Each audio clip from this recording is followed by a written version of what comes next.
நண்பர்களுக்கு வணக்கம்.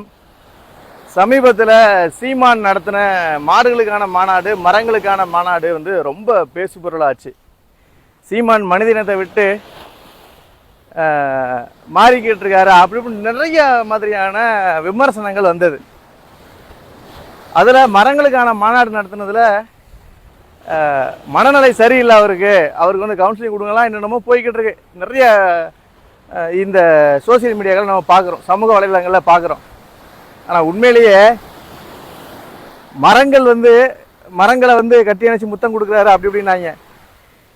இந்த இடங்களை பாருங்கள், இந்த இடங்களில் கடல் உள்வாங்கி நிறைய மண்ணரிப்பு ஏற்பட்டுக்கிட்டு இருக்கு. இந்த மண்ணரிப்புகளை இந்த மரங்கள்லாம் தடுத்துக்கிட்டு இருக்கு. இங்கே பாருங்கள்,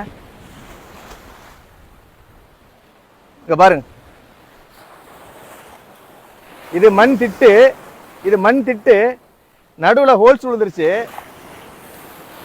இந்த பனை மரத்தோட வேர்கள் வந்து மண்ணை தாங்கி பிடிச்சதுனால மண்ணரிப்பு இங்கே வராமல் இருக்கு, தடுத்துக்கிட்டு இருக்கு. அவர் சொன்னதில் யாருக்கு என்ன உடன்பாடு இருக்கோ நம்ம தெரியாது. ஆனால் இந்த பகுதி மக்களுக்கு இந்த பனை மரம் தான் தெய்வமே. ஏன்னா இந்த மண்ணரிப்பை தடுத்து கடல் உள்ளே வராமல் இத்தனை வருஷமாக பாதுகாத்துக்கிட்டு இருக்கு. இந்த பனை மரம் இந்த கடல் அரிப்பில் தாக்கு பிடிக்க முடியாமல் ஒரு 2 மாதத்துலையோ இல்லை ஒரு வாரத்துலையோ உள்ளே விழலாம்.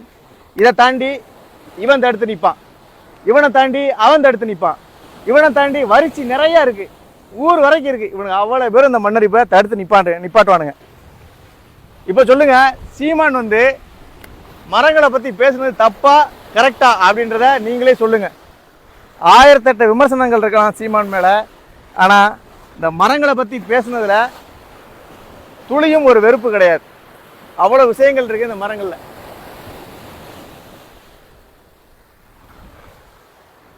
பல மரங்கள் இன்னைக்கு உள்ளே போயிடுச்சு. இந்த கடலோட வேகத்தை தாக்கு பிடிக்க முடியாமல் உள்ளே போயிடுச்சு. ஒரு சில மரங்கள் தாக்கு பிடிச்சி நிற்கிது.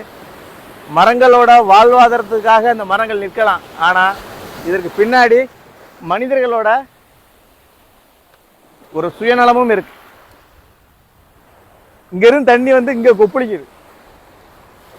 இப்போ நான் இதில் நின்று அப்படின்னா இது உடஞ்சி விழுந்துடும். இப்போ வரும் பாருங்க.